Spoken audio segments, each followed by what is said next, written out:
38 Celsius is 100. 100? Mm-hmm.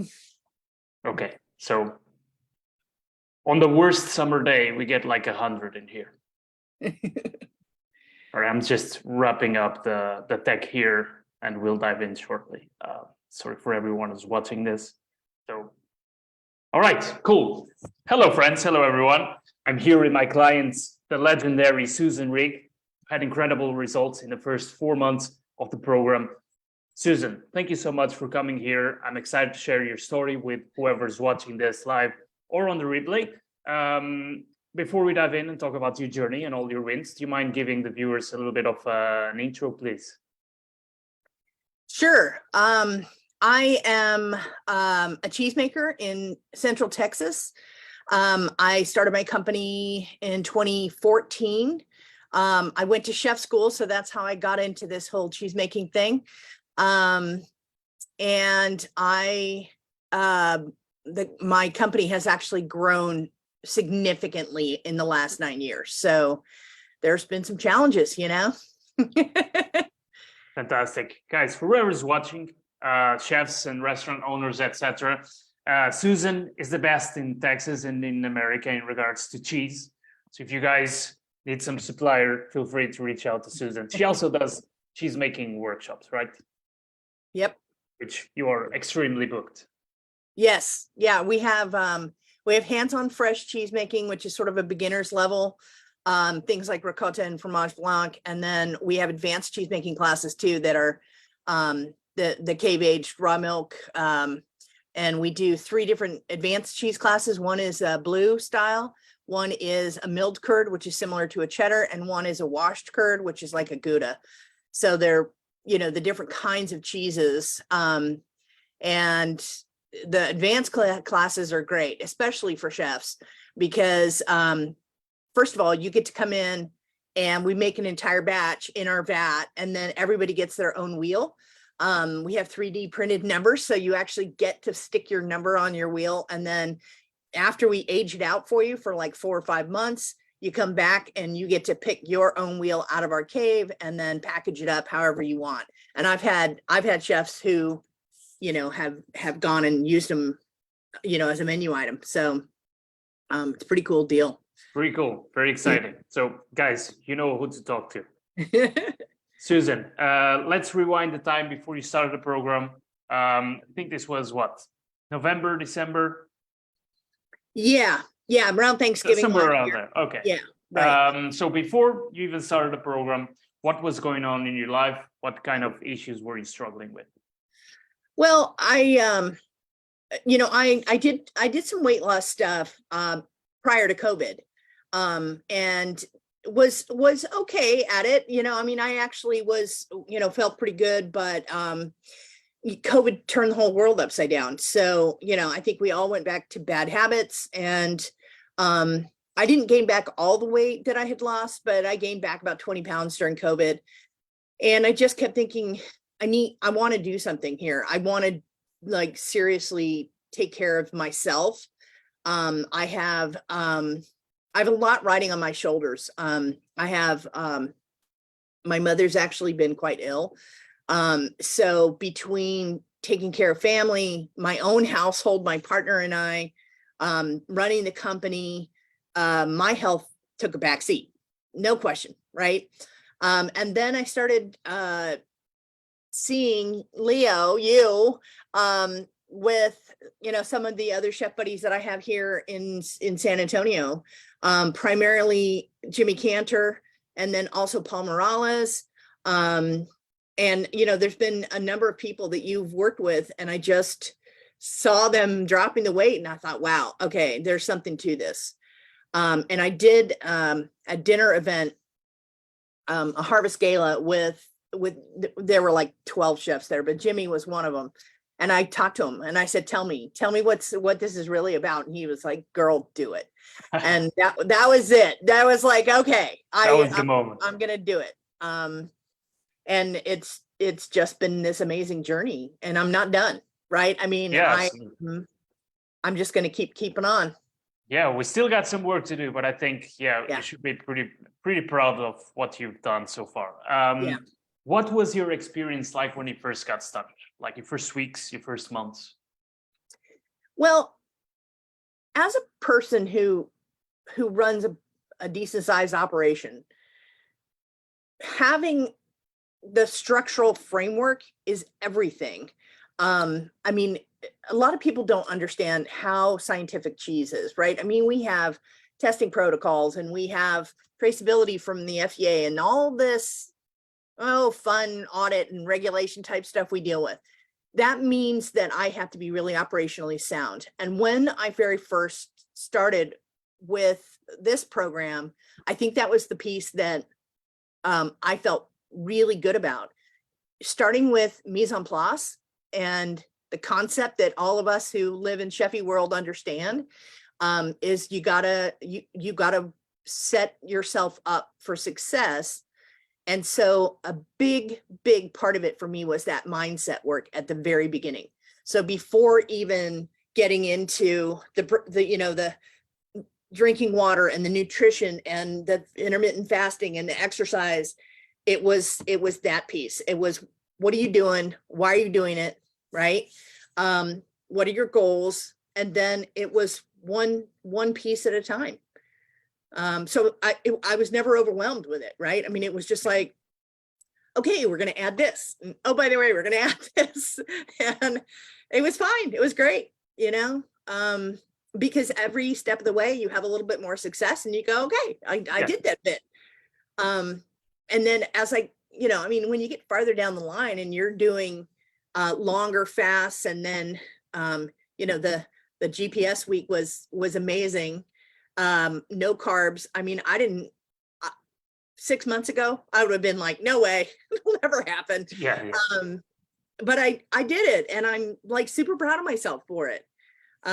So, and not only that, it shows in everything I'm doing, right? The way that my staff is approaching me and people who haven't seen me.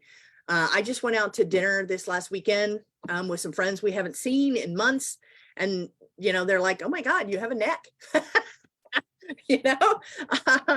So there's wins all over the place. And the high energy, the productivity, getting to the point where I am now, where I'm doing, all my work days are one meal a day. So I'm really only eating dinner. I don't have to worry about food until 6 o'clock at night. So all my other time, I'm focused on getting stuff done that I need to get done. So it's freed me up in a lot of ways, actually. Yeah, lots of good changes, Susan. And what you were saying, it's basically, if you're on level 1, I'm not gonna give you level 10, right? So we progressively advance, and obviously when you're prepared to advance, we kind of advance. So that makes things feel a little bit easier along the way, right? Yeah. So in terms of results, you've mentioned some of them already. Let's start with the physical results. So the weight that you've dropped, everything else. Tell us a little bit about the whole range of results that you had. Well, how I feel in my body is, I think, probably one of the big pieces for me. I have bad knees, so there's moments when I honestly use that as an excuse for a lot of my adult life of, well, I can't do this or I can't do that. And there's an awareness now. Like, I took my body for granted, right? Like, one of the things I know about my body is it's damn solid. And I can accomplish a lot of stuff because I have huge amounts of grit and perseverance. Like, I'm just going to keep muscling through it all. But once I started losing weight, and I suddenly was coming into my own body and going, wow, this actually feels really good, and then, I do, for exercise and stuff, the swimming, I'm not as good doing, I can't do the stair stepper or cycling because of my knees. So I do an arm cycle for cardio. It works great for me. Swimming is I'm a water girl, big time. I mean, I grew up in California. If I could, I'd hang out at the beach all the time. But so, you know, it was this thing about finding ways, well, as you put it, Leo, find a way to win. And that's, 100%. yeah, that has been like that, though that phrase goes through my head every day. Right. And so, I mean, at this point, I'm not really struggling with anything, right? I've already trained my body to eat according to only what it needs, right? So I'm looking at food in a whole different way. I don't have the challenges that some other chefs who are in the kitchen all day have, as far as like, you know, tasting foods and being around, you know, high calorie sauces and things.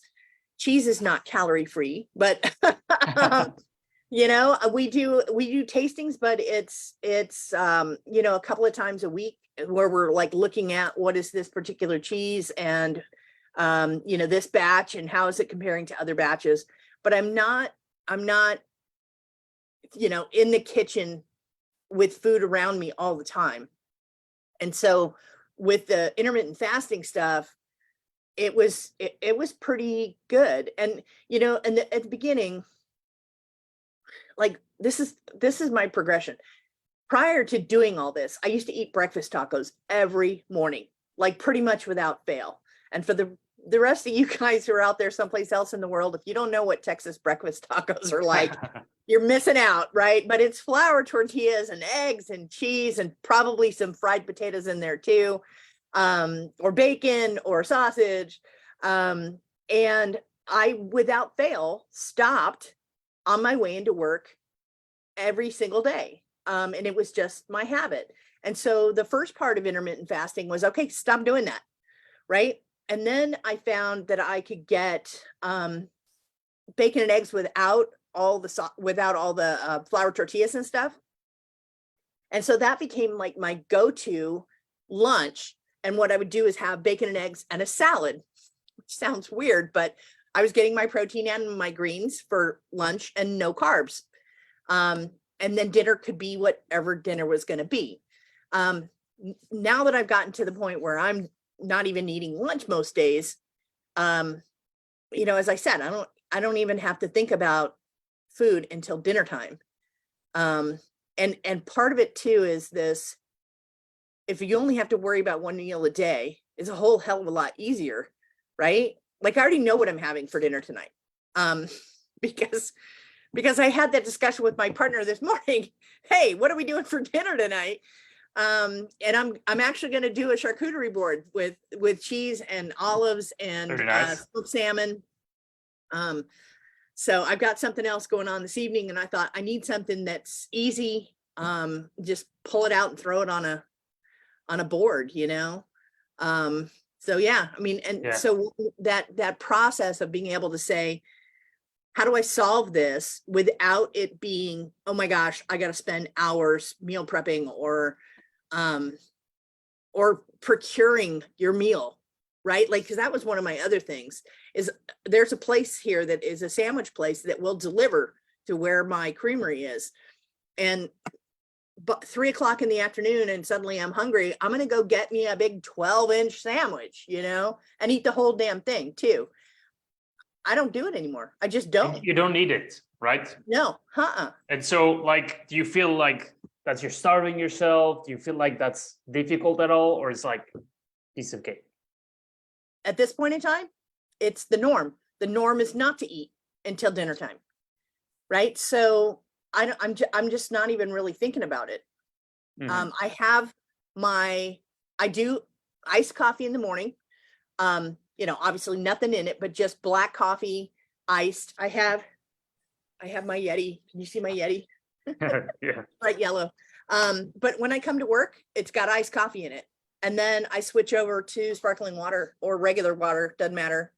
And actually the drinking of the water, that was one of the easiest parts for me. I think it's just a habit I've always had living in Texas. We sweat like crazy in the summertime. It's so humid. So I have always had a glass of ice water next to me. And so translating that into, okay, we'll just make sure your coffee isn't full of cream, which by the way, I have access to some very nice cream. Yeah. I just was like, "No, okay."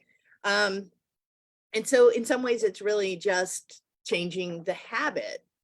And I have read some things, and Leo, you and I have talked about this. If you do something for 30 days in a row, it can become a habit, right? So that was my stop eating breakfast tacos. Okay, fine. And then, but it was a step up to, okay, have your bacon and eggs and salad. And then it was a step up to, you don't actually need any of that. Have something else and have a big dinner. And at first, there were some challenges. I don't think at the very beginning, my dinner portions were quite big enough. Yeah, I remember that. Yeah. And so, but then I think you wake up, you may be hungry, but you go, okay, I'm hungry. Right? I mean, it's not, you just recognize it and move on. Yeah. And so It's not the end of the world, right?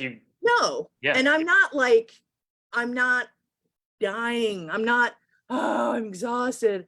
My energy level's up, right? Because I'm burning all my own fat. And so I'm moving better, and I'm active, and I'm engaged, and I'm thinking clearly. And, so. Yeah, I think a lot of people, they're like scared of fasting and scared of doing this. And this sounds like something that it will be like, they'll be miserable and they'll be starving themselves all the time. And it's going to be extremely hard, when in fact it's not. And then you feel like by not eating, you're going to have, less energy, and you're going to fall apart, and you're going to be less productive with when in fact it's the other way around. Yeah. So I think that's the other thing that is actually really very helpful is, if on a particular day you're sitting there and going, man, I'm feeling whatever, grab a handful of nuts, have some beef jerky, and then move on, right? I mean, and I think that was one of the pieces that was probably harder for me, is I was pretty tough on myself. So if I fell off the protocol in whatever way it might have been, I was like beating myself up about it. And it's taken a lot of encouragement from you to say, hey, knock it off, right? I mean, you need to be, just get back on the bicycle and keep going, right? You don't have to like fall off and stay off. You just get back on your bike and keep moving. Exactly. And so I think that's part of it for me, is the forgiveness piece of that, and not having to feel guilty all the time. And I also, because I feel well in my physical being, I can look at myself in the mirror and go, damn girl, you're doing good here. Like, don't backtrack, because this is great. And so this next piece for me is really about, these are habits that we have now been working on for 4 months, right? And just stay on the path. You see yourself doing the same in like 10 years, 20 years, you see yourself doing the same. Absolutely.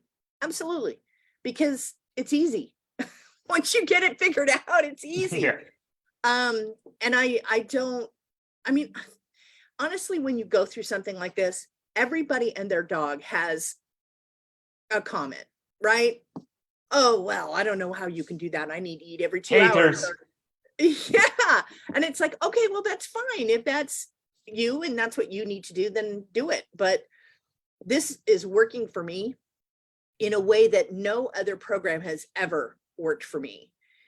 And I do feel like, I know I still have work to do. And I don't mean just the length of time, like the process that we do over time, it's going to take care of itself, right? As long as I just keep doing the protocols.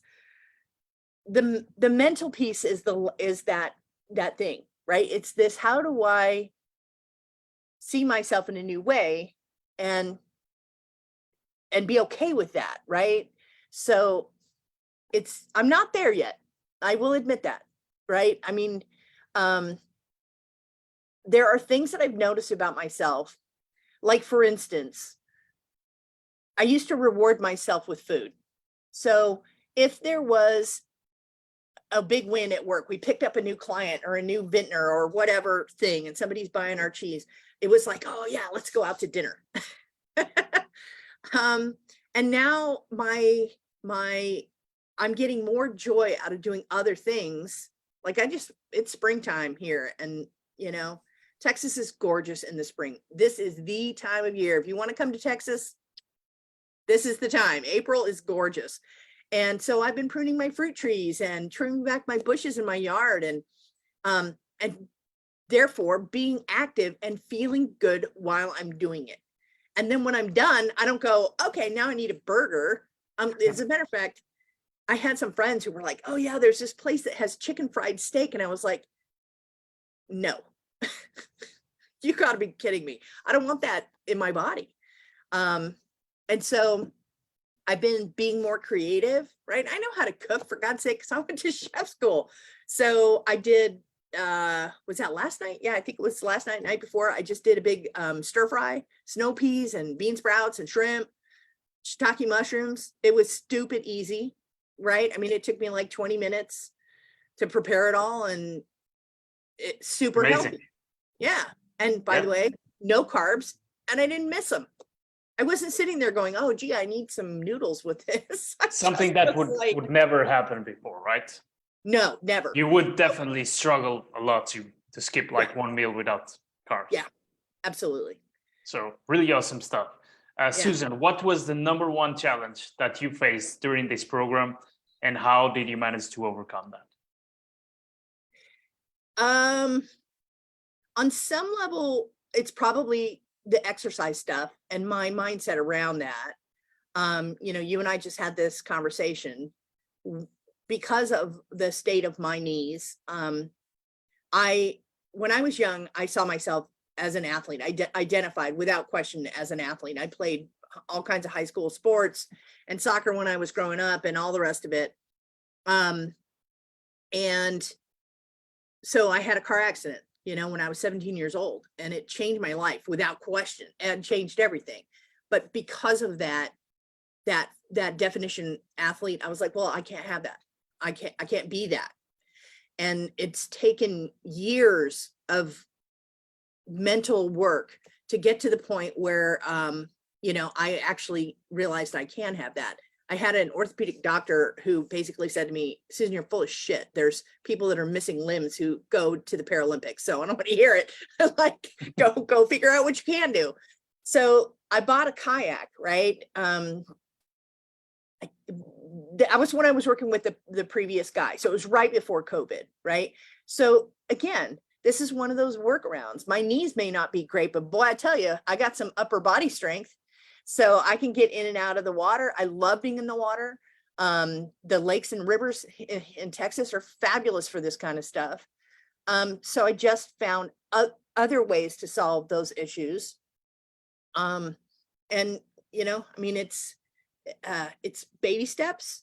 And like the protocols with the water and the nutrition and the body movement and setting up exercises, that is that daily thing, right? And then you get into the habit and you're in the practice of it, and then you're like, okay, this is good. And I find that I'm looking forward to being able to go, oh, hey, I've got this scheduled, or I'm going to go do this. I didn't get to swim on Monday because I had to go up to Austin. I was like, okay, that's fine. I'm going to be in the hill country. I'm going to take a hike out here in the middle of all the bluebonnets. And holy crap, that was awesome. What a fabulous afternoon I had. And I just went home feeling like on cloud 9, right? And I would not have done that. 6 months ago, I would not have done that. I would have gotten in the car. Oh, big time. And so it's the mindset of ability. Like, can I do something? And then it's the mindset of willingness. Can I do something? Yes. Am I going to do it? Yes, I am. Awesome. Because I'm determined, and I've got you holding me accountable. Hey, did you do this? Right? And sometimes it's like, well, I didn't do this as much as I wanted, or I got this thing, or I didn't spend as much time, but keep moving, Yeah. keep going. Yeah, definitely. Susan, how about the disadvantages that you've been having when it comes to wardrobe and, you know, the options getting a little bit looser and everything else? Yeah. Yeah, the wardrobe situation has been almost comical at this point. I started this at Thanksgiving and then it was cold all winter. So I was wearing my winter clothes. And now we get into spring and I had to go and put on, my walking shorts. And I had to pull my belt. I used to be able to wear these shorts without a belt. And now I'm like 2 notches in and I'm having trouble carrying my cell phone in my shorts pocket because the cell phone's heavy enough that it keeps pulling my shorts off. That's great. Right. So I'm about there. I need to be buying myself some shorts because otherwise I'm going to be showing the world my business and I can't do that. Awesome. It's in the plans, right? Where Oh, you're yeah, gonna look, absolutely. you're It's gonna one of look the goals. for some, yeah, exactly. goals. So cool stuff.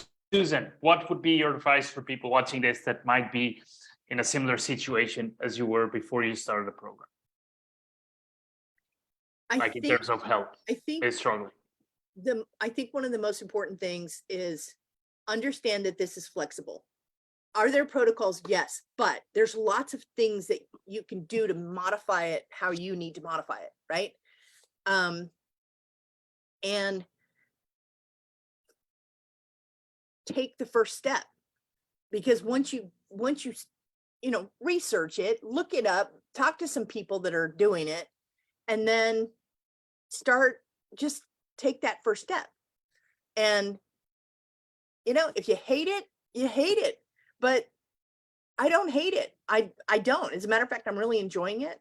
And one of the biggest payoffs for me too, by the way, besides I feel good and I feel like I'm really happy with what's happening with my body. All my numbers I go to the doc a couple times a year for a checkup. All my numbers are like the doc was like, "What are you doing? This is great." I haven't weighed what I weigh now in 20 years. And I'm lighter on my feet and I'm saying yes to things that I didn't say yes to before. And I think part of it is that level of exhaustion that we have, and I think COVID really did this and it wasn't just COVID. It's COVID, and is there going to be a recession, and the banking stuff's all a mess and God knows what. And I think we're all kind of sick of it. But this program gave me some control over something I was not even paying attention to. And so my confidence level is way up because I just took on a big challenge and I've done it, right? And I'm not done because I'm still in it, but I just feel great about it. And I try not to brag, like, I don't want my friends to be like, okay, Susan, shut up, but yeah. It has not been as hard as I thought it was going to be. Right. I thought there were going to be times when I would just be miserable and I would be, laying in bed feeling sorry for myself or something. Opposite. I feel great. Life is good. Moving forward. Headed in the right direction. But also you have an excellent attitude about it. And I've told you this once. I think I really appreciate working with people that just, they do what they got to do. They're not perfect, but they just do the things. They don't complain, and they just have that, winner mentality. So honestly, for me, it's been great working with you. So I'm looking forward for the next wins and all we got ahead. And guys, watching this, if anyone's got a question for Susan or me, drop them in the comments and we'll get back to you. Susan, again, thank you so much for coming here and doing this. Thank you so much for being an amazing client. And thank you guys for watching. Keep being awesome. I'll see you on the flip side. Fantastic. Thanks, Leo. All right. We'll talk tomorrow, right? We have our weekly call. All right. See you tomorrow. Bye-bye. Okay.